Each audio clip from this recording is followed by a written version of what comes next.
Hello and welcome to Advanced Mathematics 1, Unit 1, Part 5, Arithmetic and Geometric Sequences. By the end of today's lesson, you will be able to do the following things. You'll be able to identify arithmetic and geometric sequences, in other words, tell the difference between them. You'll be able to extend arithmetic and geometric sequences. That means given the sequence, you'll be able to give more values in the sequence. And you'll be able to write arithmetic sequences as functions. Sorry, but my camera kind of covered up functions there. All right, let's move on to our main concepts. So let's start with an arithmetic sequence. This is an ordered list of numbers, which are called terms, in which the difference between each pair of consecutive terms is the same. So when you subtract the terms, you get the same number every time. The difference between those terms is called the common difference. The formula for an arithmetic sequence for the nth term of that sequence is as follows. It is a to the n equals, so the nth term is equal to a to the 1, which is the first term, plus n minus 1, which would be the whatever the nth term minus 1 is, times d, which is the common difference. All right, that's arithmetic. Let's move on to geometric. In a geometric sequence, the ratio between each pair of consecutive terms is the same. So the ratio is the same. In other words, if you divide the two numbers, it's the same. This ratio is called the common ratio. The formula for the nth term in a geometric sequence is a to the a sub n, the nth term, is equal to a sub 1, the first term, times the common ratio raised to the n minus 1 power. So basically the difference between an arithmetic and a geometric is how fast the terms are moving away from each other. If the terms are moving away from each other quite quickly, if each number is getting a lot bigger or a lot smaller each time, it's probably going to be geometric. Whereas if it's kind of consistently staying the same, then it's going to be arithmetic. So let's move on with that.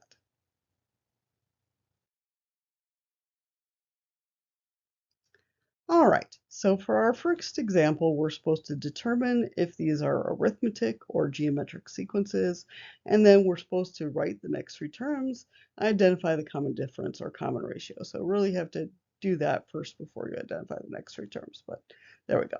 So we're looking at these numbers, and you can see 120, 60, 30, 15. So they're going down pretty fast. So my guess is this is going to be geometric. So I want to test that. What you do is you start with the second number, and you divide that by the first number.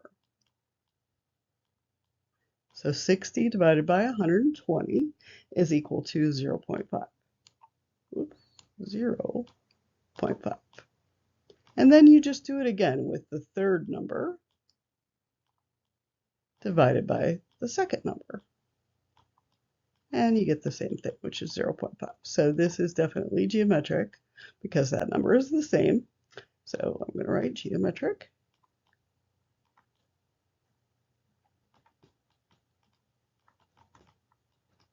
Where the common ratio is 0.5.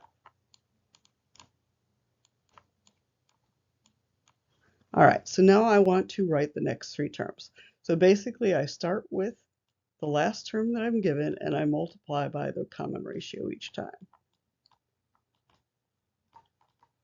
So I'm going to take 15 times 0.5, and that gives me 7.5. And then I'm going to multiply that by 0.5.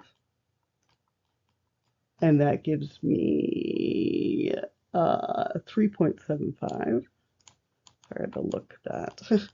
Don't know that off the top of my head. And then I multiply that times 0.5. And I get 1.875.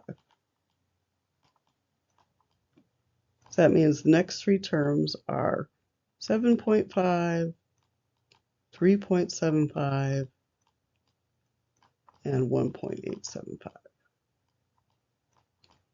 So my answers are here, the geometric with common ratio, and here are my next three terms.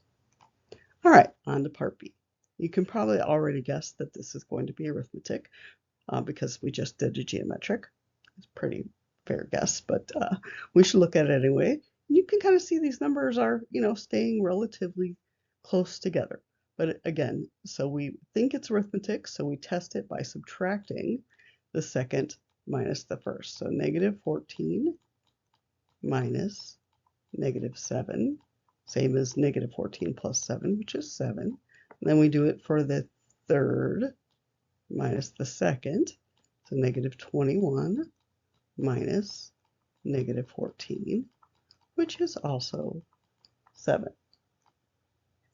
Sorry, negative 7, my bad. Can't do math here. Those are both negative. Sorry about that. All right, so this is definitely arithmetic.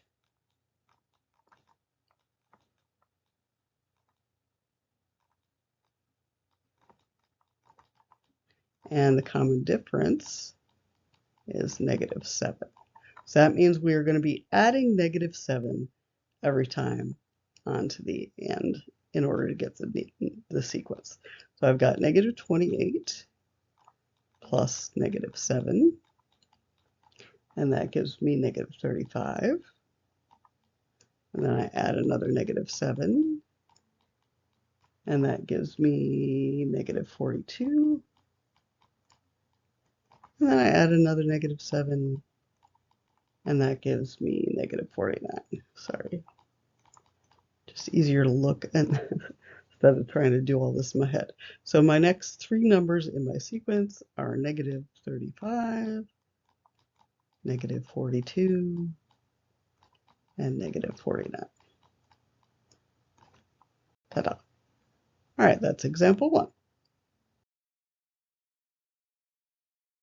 All right, in examples 2 and 3, I'm asked to find a particular term of the sequence. First of all, I have to figure out if it's arithmetic or if it's geometric. So looking at this first one, those look very close together, so I'm going to guess it's going to be arithmetic.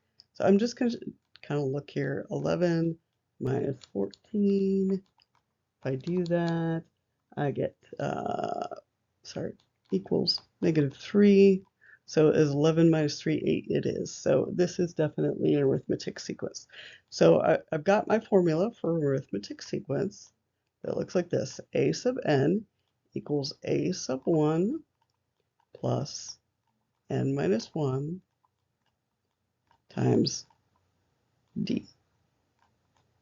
I didn't need to put the d in parentheses, but I did anyway. So this I'm asked to find a25. So I start with a sub 1, which is the first term, 14, plus n minus 1 would be 25 minus 1, which is 24, times my common difference, which is negative 3.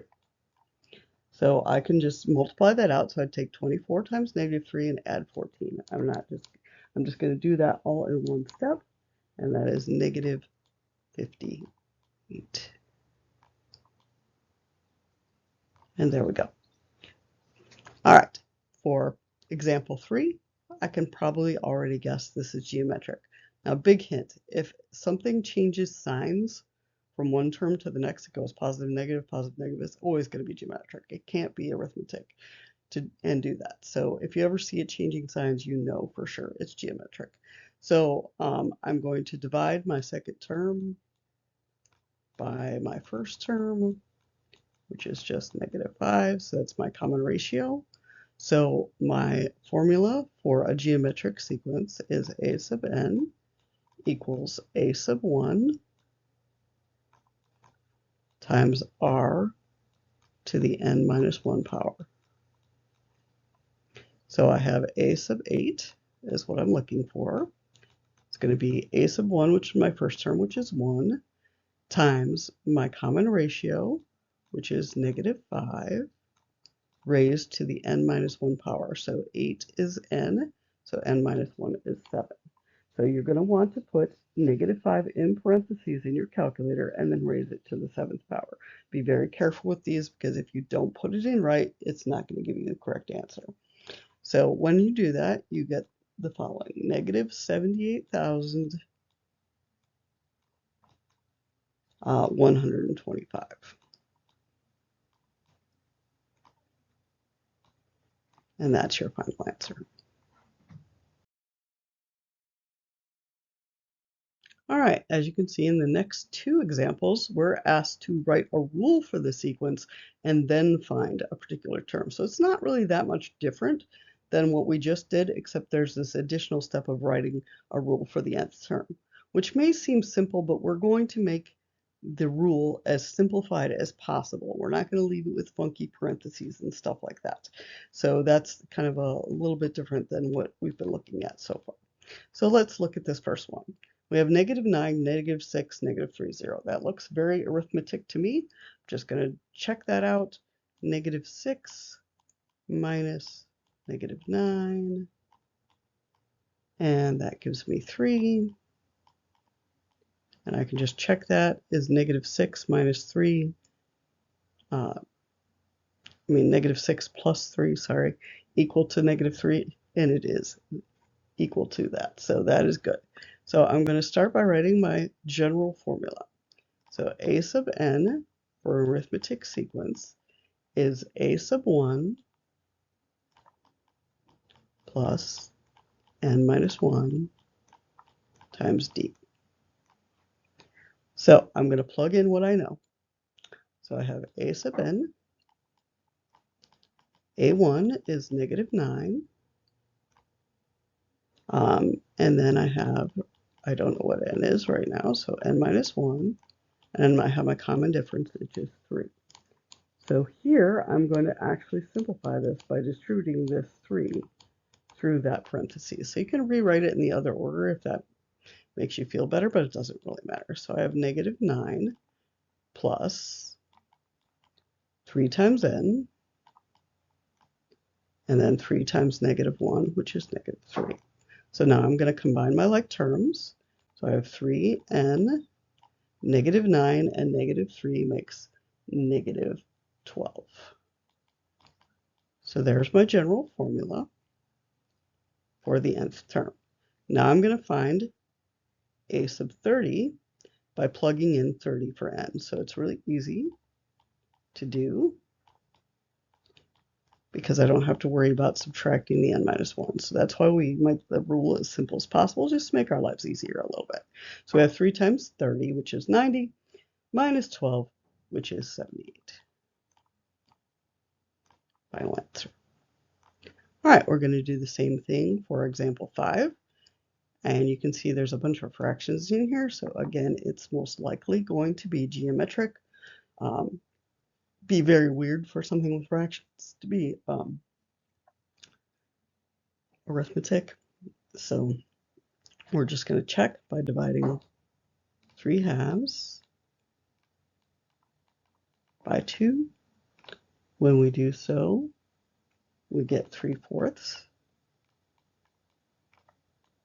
So if we multiply 3 halves times 3/4, we get 9/8. So that is correct.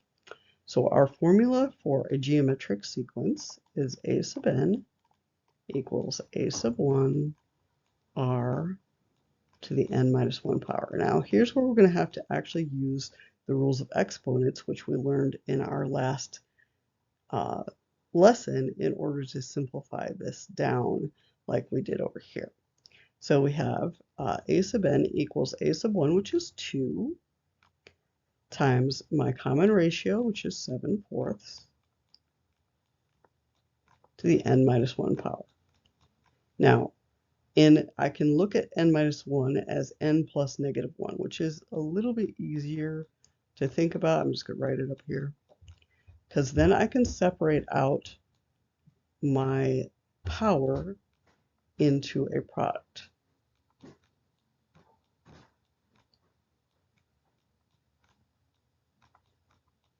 And I get 7/4 to the n and 7/4 to the -1 as my two parts of that product, because when you multiply exponents, you end up adding them. So we're just going backwards from the way we normally do. So I can simplify 7/4 to the -1. So this is 2 times 4/7, and then times 7/4 to the n. That I can't simplify, so I'm just going to multiply 2 times 4/7, which is 8/7. And then I have the 7/4 to the n power. So this is my formula for a sub n. Now I want to find a to the 9, so I'm going to plug a 9 in place of the n. So I have 8/7 times 7/4 to the 9th power. So again, I want to plug that in my calculator. So you want to take 7/4 as a fraction, make sure it's in parentheses, raise it to the 9th power, and then multiply it by 8/7.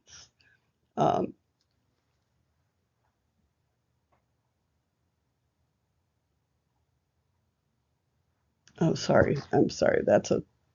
No, that's correct. 8/7. Okay. So this is kind of a little bit funky, because if I look at this, it's a lot easier to think about it this way. So I have 8/7 times 7 to the 9 over 4 to the 9. Now 8 is 4 times 2. So this 7 will go out of that 7, leaving me 7 to the 8th up top. And this 4, and then the 2 is still up there. And this 4 will go into that 4 to the 9th, leaving 4 to the 8th up top. So I have up top 2 times 7 to the 8th. I'm going to do that. 2 times 7 to the 8th power. That's a really big number. That's 11, 5.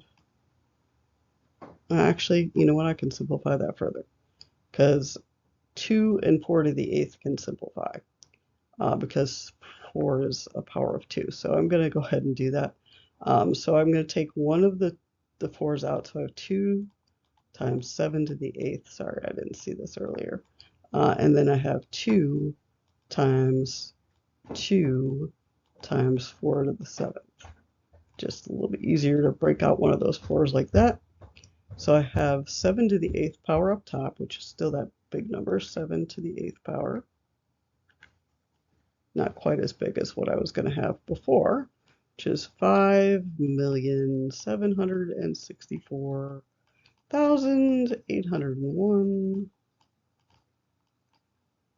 all over 2 times 4 to the 7th power, and that's 382,768. And hopefully that doesn't simplify anymore. I don't think it does, so I'm just going to leave it like that. That's good enough for what we're doing here. Let's move on. All right, example 6 is a little bit different because it's giving us a specific term and then a D, which is a common difference. So that's telling us this is an arithmetic sequence because it gave us a D and not an R. So I'm going to start with my general formula again for an arithmetic sequence. A sub n equals a sub 1 plus n minus 1 times D. So I'm going to plug in what I know. I know n is 11. I don't know what A1 is. So n minus 1 in this case, if n is 11, would be 10, and my D is 5. So I have 11 equals a sub 1 plus 10 times 5, which is 50. So now I would subtract 50 from both sides to solve for A1.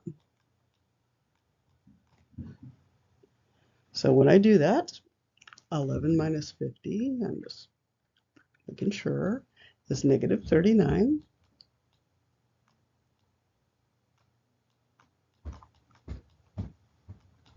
Now we're almost there, but we're not quite there yet. Now we want to go back up to the top again.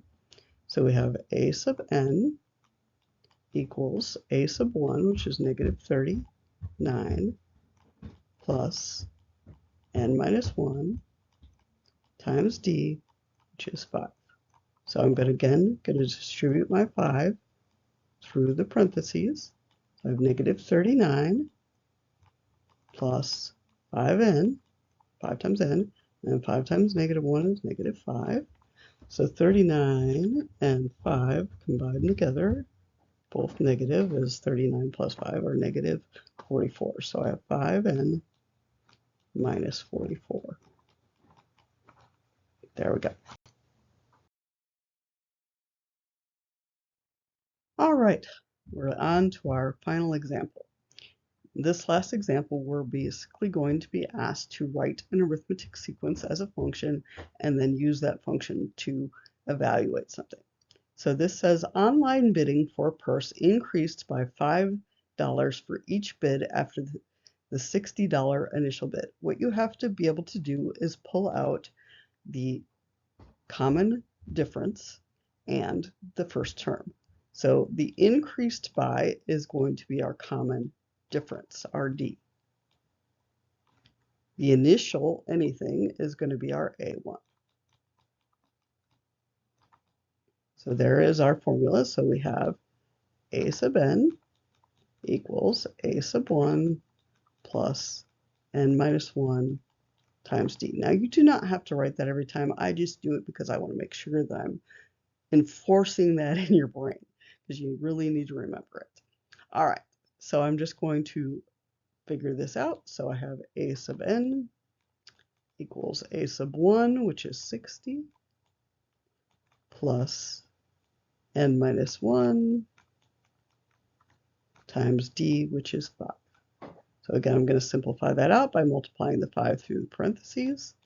60 plus 5n minus 5. So my formula is 5n. 60 minus 5 is positive 55, so it's plus 55. So there's my formula. And now it says the winning bid is 105. How many bids were there? My bids are my n's. So my winning bid is my a sub n. So my winning bid is 105. And my n is what I'm looking for. That's how many bids there were. So 5n plus 55. So basically, I take the information from this and I use it with my equation to solve for the number of bids, which in this case is my n. So I'm going to start by undoing the addition by subtracting 55 from both sides. That leaves me 50 equals 5n. So that means I'm going to undo my multiplication, and that leaves me with 10. So there were 10 bids.